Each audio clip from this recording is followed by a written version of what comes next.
कार्तिक मास की कृष्ण पक्ष त्रयोदशी को धनतेरस कहते हैं। यह त्योहार दीपावली आने की पूर्व सूचना देता है।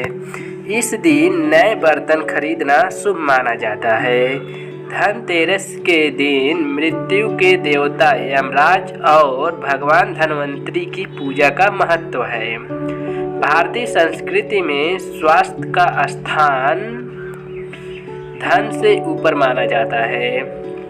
यह कहावत आज भी प्रचलित है कि पहला सुख निरोगी काया, दूजा सुख घर में माया। इसलिए दीपावली में सबसे पहले धनतेरस को महत्व दिया जाता है, जो भारतीय संस्कृति के हिसाब से बिल्कुल अनुकूल है। शास्त्रों में वर्णित कथाओं के अनुसार समुद्र मंथन के दौरान कार्तिक कृष्ण पक्ष त्रयोदशी के दिन भगवान धन्वंतरी अपने हाथों में अमृत कलश लेकर प्रकट हुए थे। मान्यता है कि धन्वंतरी विष्णु के अंश अवतार हैं। संसार में चिकित्सा विज्ञान के विस्तार और प्रसार के लिए ही भगवान विष्णु ने धन्वंतरी का अवतार लिया था। भगवान धन्वंतरी के प्रकट होने के उपलक्ष्य में ही धनतेरस का त्योहार मनाया जाता है।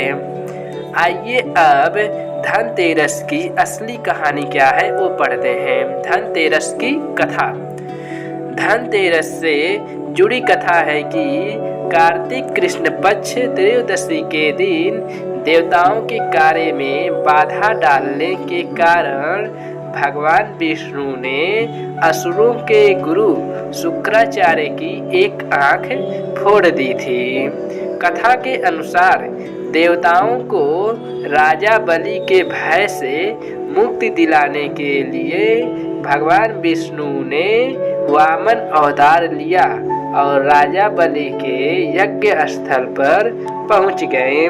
शुक्राचार्य ने वामन रूप में भी भगवान विष्णु को पहचान लिया और राजा बलि से आग्रह किया कि वामन कुछ भी मांगे तो उन्हें इनकार कर देना। वामन साक्षात भगवान विष्णु हैं, जो देवताओं की सहायता के लिए तुमसे सब कुछ छीनने आए हैं। राजा बलि ने शुक्राचार्य की बात नहीं मानी।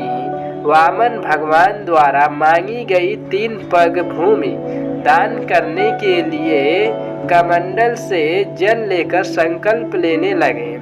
राजा बलि को दान करने से रोकने के लिए शुक्राचार्य राजा बलि के कमंडल में लघु रूप धारण करके प्रवेश कर गए, जिससे कमंडल से जल निकलने का मार्ग बंद हो गया।